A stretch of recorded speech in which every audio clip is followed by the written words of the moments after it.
우리말에 그냥이라는 말이 있습니다. 그냥.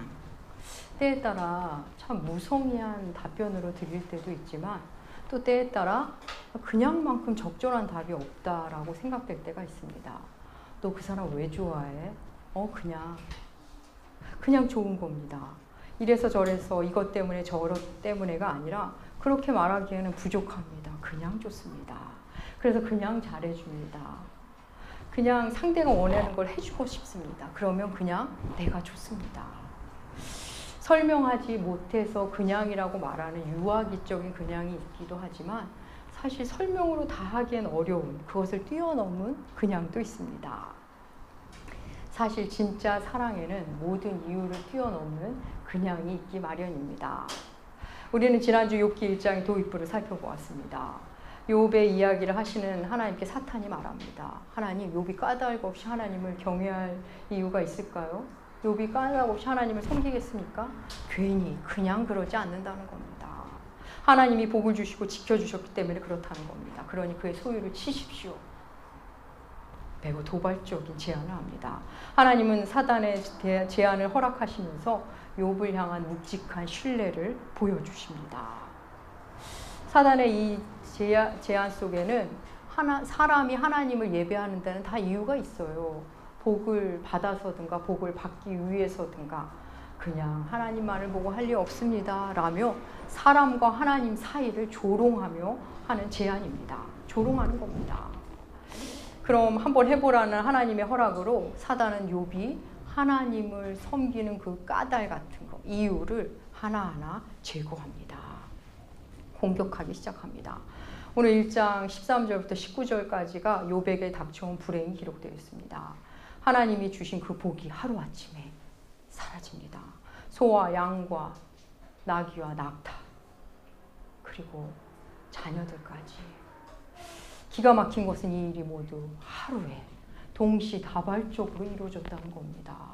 모든 사업이 그 하루에 부도가 난 겁니다. 자녀들이 한날 한시에 한 장소에서 사고로 죽음을 당한 겁니다.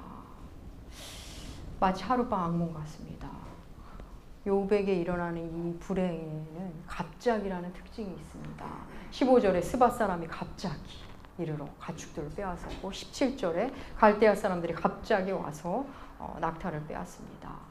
이 모든 아픔이 갑자기 온 것입니다. 여러분, 갑자기가 무엇입니까? 예상하지 못한 때에 당혹스러운 일이라는 겁니다. 그는 이렇게 하루아침에 재산들, 종들, 자녀를 다 잃었습니다. 이 갑작스러운 일 앞에서 욥의 반응은 어떠했을까요? 성경은 우리에게 이렇게 증언합니다. 욥기 1장 20절에서 22절 우리 함께 읽도록 하겠습니다. 욥기 1장 20절에서 22절 함께 읽겠습니다. 욥이 일어나 겉옷을 찢고 머리털을 밀고 땅에 엎드려 내가 모태에서 알몸으로 나왔사온즉 또한 알몸으로 그리로 돌아갈지 주신 이도 여호와시오 거두신 이도 여호와시오니 여호와의 이름이 찬송을 받으실지니이다 하고 이 모든 일에 욥이 범죄하지 아니하고 하나님을 향하여 원망하지 아니하니라. 욥은 놀랍게도 하나님을 원망하지 않았습니다. 오히려 그 슬픔을 안고 그 당혹스러움과 슬픔과 낙심과 절망을 안고 하나님 앞에 섰습니다. 하나님을 예배했습니다. 너무 놀라운 욥입니다. 이렇게 갑작스러운 불행이라면 이렇게 어마어마한 일을 한꺼번에 다 만나고 나면 사실 정신병에 걸려도 쓰러져 누워 일어나지 못한다 해도 이상한 일이 아닐 겁니다. 그런데 이 욥이라는 사람은 도대체 어떻게 생겨먹은 사람인지 하나님 앞에 나왔습니다. 정말 과연 하나님이 자랑하실 만하다 싶기도 합니다. 그런데 여러분, 욥도 고통스러웠습니다. 그가 얼마나 고통스러웠는지 사실 3장 이후에 나오긴 하지만 오늘 본문에도 나옵니다. 그는 겉옷을 찢고 머리털을 밀었습니다. 겉옷을 찢고 머리털을 민다는 것은 비통함과 절망을 나타내는 겁니다. 그는 사실 지금 절규하고 있는 겁니다. 그는 지금 하나님 앞에서 비명을 지르고 있는 겁니다. 여러분, 욥이 광신자라서 자녀가 죽었는데도 아무렇지 않게 종교성에 미쳐서 하나님 앞에 나간 사람이 아닙니다. 그는 엄청난 슬픔, 엄청난 고통이었지만 그래서 너무 힘들었지만 하나님 앞에 나왔습니다. 우리는 욥의 고난을 읽으면서 이 사람의 고난을 보니 나의 고난은 아무것도 아니구나 라고 말을 느낀다면, 그래서 자신의 어려움을 이겨내는데 도움이 된다면 물론 좋은 일이지만 욥기는 독자들에게, 우리에게 그런 말을 하는 책은 아닙니다. 여러분, 성경은 지금 욥의 고난을 보내주면서 니네가 겪는 고난은 아무것도 아니야 이런 말을 결코 하지 않습니다. 도리어 그렇게 읽으시면 욥기는 나와 상관없는 멀리 있는 책이 됩니다. 고난은 언제나 개별적이고 주관적입니다. 지금 내가 겪는 나의 고난이 사실 클 수밖에 없습니다. 정신과 전문의 정혜신 씨는 세월호 가족들을 상담한 것으로 유명하고 지금도 상담하고 계시는 분이십니다. 그는 사고가 난 직후부터 안산에 계속 거주지를 옮겨서 안산에 살았고 지금도 활동을, 지금은 딴 데 집이 따로 있겠지만 활동을 하시는 분입니다. 정혜신 박사가 그런 와중에 바쁘게 있을 때 어느 날 정혜신 박사의 딸이 와서 엄마에게 말합니다. 자신의 고민과 아픔은 세월호 가족의 고통에 비하면 내 고통은 사치스러운 것이라며 눈물을 흘리더랍니다. 좀 생각하기에 따라서 참 기특하고 사랑스러운 모습입니다. 그런데 정혜신 박사는 자신의 딸에게 그래 너의 고통은 아무것도 아니니 엄살 부리지 마 라고 말하지 않았습니다. 정혜신 박사는 딸의 고통 앞에서 내가 세월호 가족에게만 가 있는 것에 대해서 먼저 사과했다고 했습니다. 딸에게는 지금 딸의 고통이 가장 큰 것인 것을 인정해주며 나는 너의 고통이 작은 것이라고 생각하지 않는다고 엄마인 정혜신 박사는 딸에게 말했습니다. 그렇습니다. 고통은 주관적이고 객관적입니다. 그 박사님도 이렇게 말합니다. 물론 자기 자신의 고통을 과도하게 크게 만들어 놓는 것은 매우 미숙한 처사입니다. 그래서 우리의 나의 고통의 크기를 잘 바라보고 인식하고 해결하는 건 매우 중요한 겁니다. 중요한 것은 타인의 고통을 함부로 얘기해서는 안 된다는 겁니다. 타인을 향해 네가 힘든 건 아무것도 아니야 이런 말을 하는 것은 굉장히 어리석음이고 무례함입니다. 물론 자신을 향해 자신에게는 말할 수 있습니다. 내가 겪는 고통은 내가 이길 수 있고 괜찮아 하면서 자신의 고통을 잘 바라보고 해결하는 것은 매우 훌륭하고 성숙한 태도이지만 타인의 고통을 향해 이렇게 말하는 것은 결코 해서는 안 되는 일들 중에 하나입니다. 말씀드리고 싶은 것은 욥의 고난을 보며 나와는 상관없는 고난 혹은 나보다 훨씬 고난받는 자라고 생각하며 이렇게 떨어뜨리고 읽지 마시라는 겁니다. 내가 그렇게 갑작스러운 고난을 만났을 때 나도 욥이 된다는 것을 인식하시고 욥기를 만나셔야 합니다. 그래야 하나님이 욥기를 통해 여러분에게 말씀하실 수 있는 겁니다. 여러분에게 말씀하실 하나님 만나게 됩니다. 욥은 큰 슬픔과 당혹스러움, 정말 그 악몽 같은 일로 온 고통을 안고 하나님 앞에 섰습니다.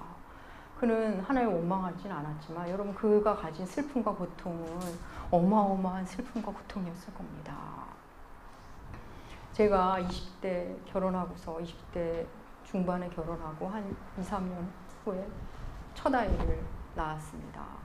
그런데 그 아이를 사흘 만에 떠나보내야 했습니다. 아이 없이 병원을 나와서 몸조리도 똑같이 남들과 해야 했습니다. 저는 그 상황이 너무나 비참해서 하나님 저에게 왜 이런 일이 일어났을까요? 정말 아무 일도 할 수 없었습니다. 제 기억으로는 보름인가 한 달 동안 욥기를 3번인가 4번을 읽었습니다. 그냥 살기 위해서 욥기를 읽었습니다. 그런데 제 예상을 뒤엎고 아무 위로가 되지 않았습니다. 20대 후반 성경도 잘 모르고 그냥 읽었으니 아마 더 그랬을 겁니다. 하나님이 나에게 이 고통 중에 있는 나에게 뭔가 한 말씀이라도 해주시길 원했지만 주님은 아무 말씀이 없었습니다. 그래도 저는 할 수 있는 것은 주님 앞에 나가는 것밖에 없었습니다. 그런 중에 하루하루 버티기 위해 말씀을 읽었습니다. 그런 중에 예배를 드리지 않으면 도무지 못 살 것 같았습니다. 아픔이 너무 커서 아무도 만나고 싶지 않았고 아무 말도 하고 싶지 않았고 힘겨웠지만 예배를 드리지 않고는 살지 못할 것만 같았습니다. 그래서 제 기억에는 병원에 있었던 그 한 주 빼고 그 다음 주부터 예배를 드리러 갔던 것으로 기억됩니다.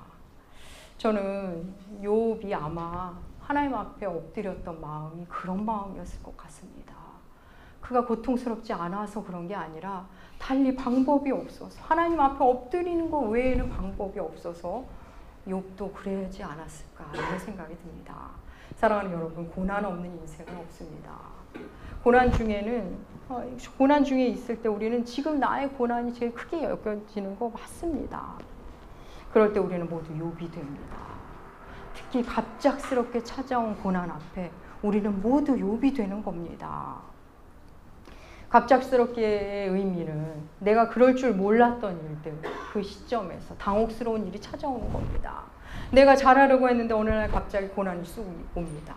열심히 나는 일했는데 오해받았을 때, 나는 열심히 일을 하고 해서 돈을 벌려고 했을 뿐인데 돈만 벌리는 것이 아니라 빚도 쌓아지는 것이 어느 날 발견하게 됐을 때 갑자기가 됩니다. 좋은 사람인 줄 알았는데 갑자기 어느 날 나쁜 사람처럼 나에게 구는 겁니다. 그 전에 몰랐던 관계가 드러나고 사랑인 줄 알았는데 집착이고 기쁨인 줄 알았는데 중독이었고 내 나름대로 계획해서 여지껏 열심히 했는데 내 시나리오에 없던 일들이 갑자기 나에게 찾아올 때 우리는 모두 욥이 되는 겁니다. 그런데 여러분 그거 아십니까? 이렇게 찾아온 갑자기 온 그 고난 앞에서 우리는 하나님과 나의 관계가 무엇으로 연결된 관계였는지를 비로소 알게 됩니다. 욥은 그 갑작스러운 고난 앞에서 자신이 하나님을 경외하는 그 이유가 소유에 있지 않음을, 개인의 행복에 있지 않음을 보여주었습니다. 사탄의 말이 틀렸던 겁니다. 욥과 하나님의 관계는 소유로 행복으로 묶여진 관계가 아니었습니다. 여러분, 욥이 만약에 이렇게 재산을 잃고 종을 잃고 자녀들을 잃었을 때 하나님을 원망하고 하나님을 배반했다면 그 다음에 무슨 일이 일어났을까요? 아마도 욥의 시련은 여기서 끝났을 겁니다. 온몸에 악창이 나는 그 시련까지 가지는 않았을 겁니다. 그런데 그 욥이 일어나자 욥이 하나님을 원망하지 않자 사단의 조롱을 비웃기나 하듯이 욥이 하나님을 예배하자 두 번째 시련이 닥쳐옵니다. 그 고통 속에서도 하나님을 예배하는 놀라움을 보여주지만 여러분 사탄은 낙심하지 않습니다. 우리 금요기도회 때 나눴듯이 선을 행할 때는 낙심할 일이 많지만 악을 행할 때는 낙심이 없습니다. 사탄은 물러서지 않습니다. 사탄은 욥을 다시 공격합니다. 이 부분은 우리 다음 주에 살펴보게 될 겁니다. 욥은 재산을 잃고 자녀를 잃은 그 고난 속에서 처음 하나님 향해 입을 엽니다. 내가 알몸으로 왔으니 알몸으로 돌아갈 것임을 주신 이도 여호와시오 거두신 이도 여호와시고 그러니 여호와의 이름을 찬송받으소서. 욥은 그 극심한 고통 중에서 자기 존재의 시작을 들여다봤습니다. 내가 이 땅에 온 것은 본디 하나님의 은혜로 온 것이었다는 것을 생각했습니다. 생명을 주신 이도 하나님이시오. 그러니 내 생명을 거두시는 이도 하나님이시라 할 것. 내게 자녀를 주신 분도 소유를 주신 분도 하나님이시니 하나님이 그것을 정하신 것. 걷어가시는 분도 내 자녀의 생명도 하나님이 알아서 그 시점을 정해서 끝을 정하실 거라는 것. 그렇게 고백한 겁니다. 사실 여러분 욥이 말하는 거 내게 생명 주신 우리 지금 오늘 찬양하지 않았습니까? 내게 생명을 주신 주님.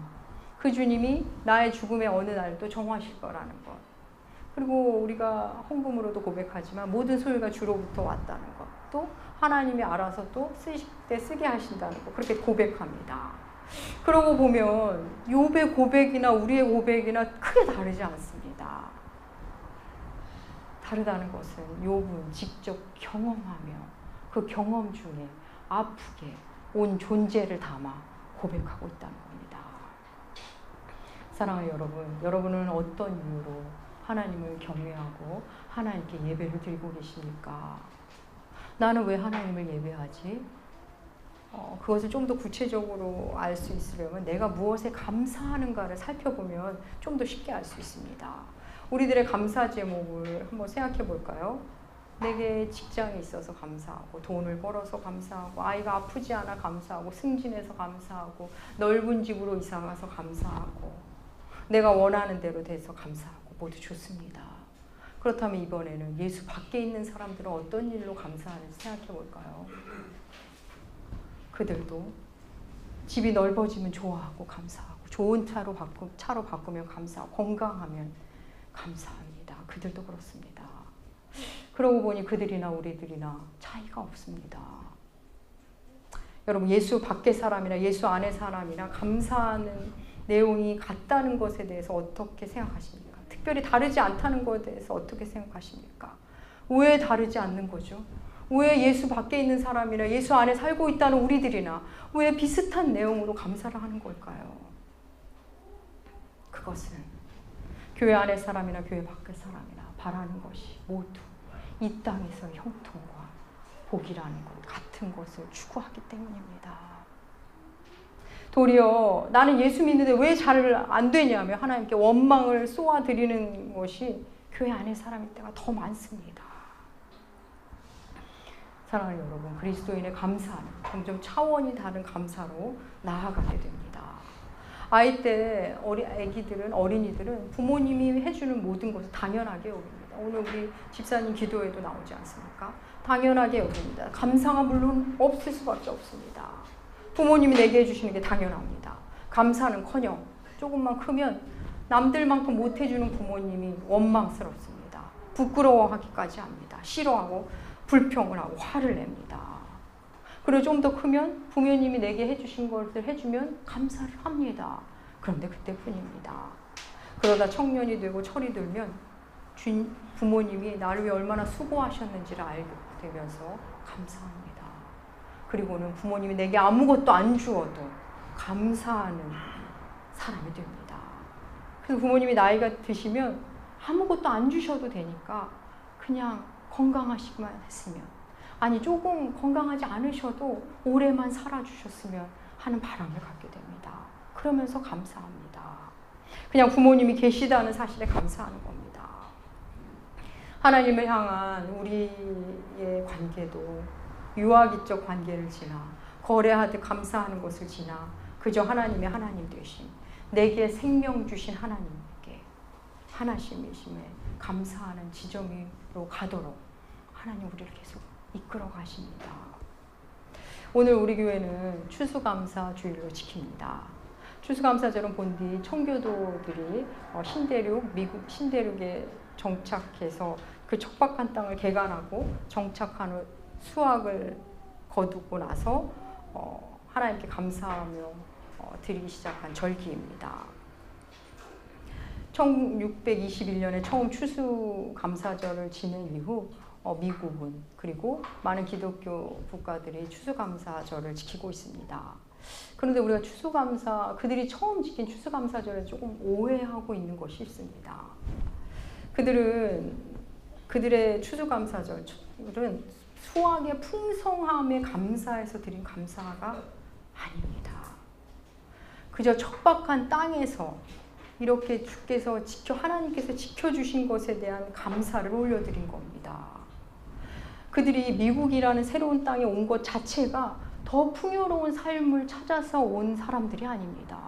그들은 종교의 자유를 찾아서 하나님의 통치를 인정하고 하나님을 높이며 사는 삶을 위하여 그 먼 길을 온 사람들이었습니다. 그들의 추수감사절은 단순히 추수가 많아서 수확이 많아서 드린 감사가 아닙니다. 하나님의 다스리심, 하나님의 임재, 하나님의 보호하심에 대한 감사였습니다.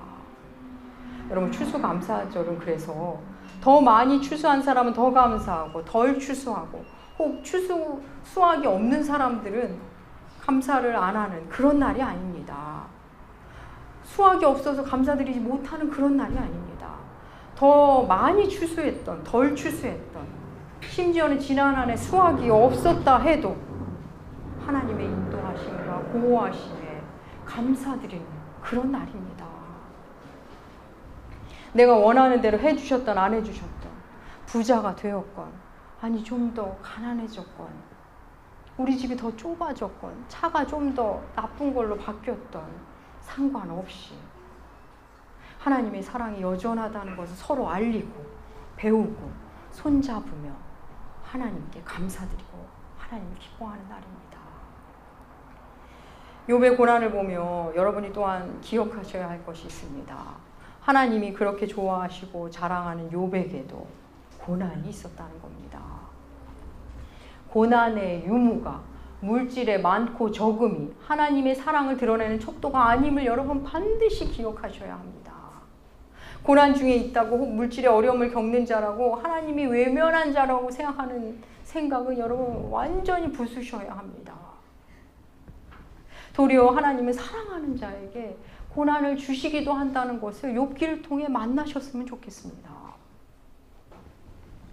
그래서 우리에게 오는 어려움에 대한 해석을 여러분 좀 다르게 하셨으면 좋겠습니다. 우리가 주를 예배하는 이유, 우리가 주께 감사하는 이유가 단순히 배부름과 풍요로움에 있다면 우리의 감사하는 예수 밖의 사람들과 다를 바가 없습니다. 세상 복을 구하고 그 복에 감사하는 것이 나쁘다는 것이 아닙니다. 당연히 하나님께 감사해야죠. 그것도 감사 안 한다는 것은 인간의 품격을 떨어뜨리는 행위가 됩니다. 다만 하나님과 우리 사이가 그 선에 머문다면 사단은 하나님과 우리의 관계를 조롱합니다. 그리고 사단은 우리의 그 감사의 이유를 무너뜨리려고 한다는 겁니다. 우리가 그것을 뛰어넘는 감사를 드릴 때 사탄은 우리를 포기합니다. 사실 저는 여러분들을 위해 기도를 합니다. 많이 하죠. 근데 사실 여러분의 기도 제목, 여러분이 원하는 것들, 이 땅에서의 형통과 복, 기도 제목 주시면 저는 그렇게 기도합니다. 혹 나중에 이 일로 힘들어질 것이 보여도 그냥 여러분이 원하는 대로 실제로 힘들어진 걸 보아왔어도 그냥 여러분이 원하는 그 기도 제목 그대로 하나님께 올려드립니다. 하나님 도와주세요. 주권은 하나님께 있으니 하나님이 알아서 해주시리라 믿고 여러분의 마음 그대로를 똑같이 기도합니다. 그럼에도 저는 여러분을 위한 저의 기도의 종착점은 어떤 일이든 그 일을 통해 하나님을 더 만나고 하나님의 뜻을 찾아가고 하나님과 가까워지길 원합니다.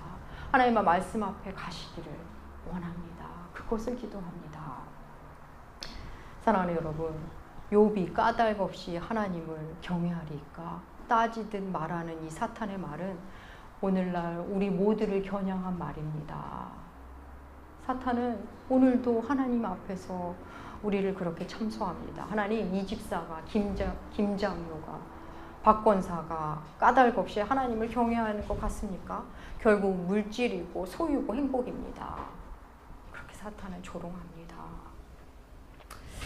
욥은 그 어려움을 뚫고 그냥 어려움을 갖고 하나님 앞에 나왔습니다. 그런데 여러분 그거 아십니까? 사실 우리는 욥보다 유리한 상황입니다.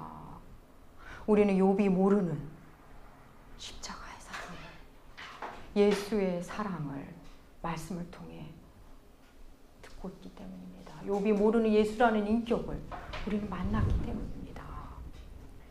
예수 그리스도는 우리의 모든 삶에 우리의 모든 선의 이유가 됩니다. 의의 이유가 의이십니다. 우리가 삶으로 드리는 예배의 이유가 됩니다. 예수 그리스도 때문에 예수가 이유가 돼서 하나님을 예배하고 사람을 사랑하는 겁니다. 저 사람이 내 마음에 들면야 좋겠지만 혹 그러지 않아도 예수님 때문에 예수가 이유가 돼서 그 사람을 사랑하는 겁니다. 내가 훌륭하고 성숙해져서 상황도 조건도 뛰어넘으면 좋겠지만 혹 그렇게 되지 못해도 예수님 때문에 예수가 이유가 돼서 그냥 또 일상을 갑니다. 길을 가는 겁니다. 원하는 대로 된다면 당연히 감사가 절로 나오겠지만 혹 그렇지 않아도 감사의 자리에 나올 수 있는 것은 바로 예수님 때문인 것입니다. 사랑하는 여러분은 어떤 고난 중에 있으십니까? 그 어떤 고난이든 예수를 발견하라고 주신 고난입니다. 그 고난을 통과하며 예수를 만나라고, 진정 존재의 근원이 무엇인지 만나라고 허락하신 겁니다.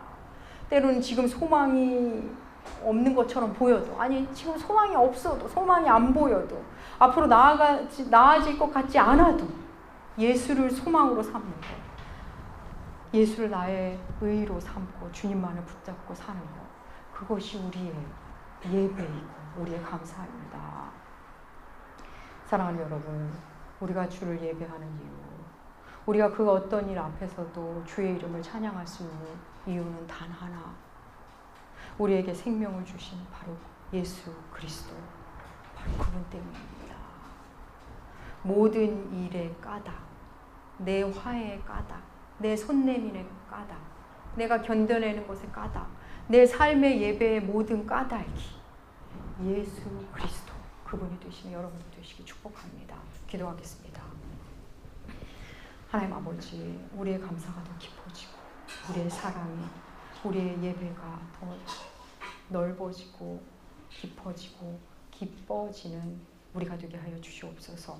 우리 삶의 기쁨의 중심에, 충만의 이유에, 감사의 근원에 예수 그리스도가 계시다는 것을 온 몸과 마음으로 만나게 하여 주시옵소서. 감사드리며 존귀하신 예수님의 이름으로 기도합니다. 아멘.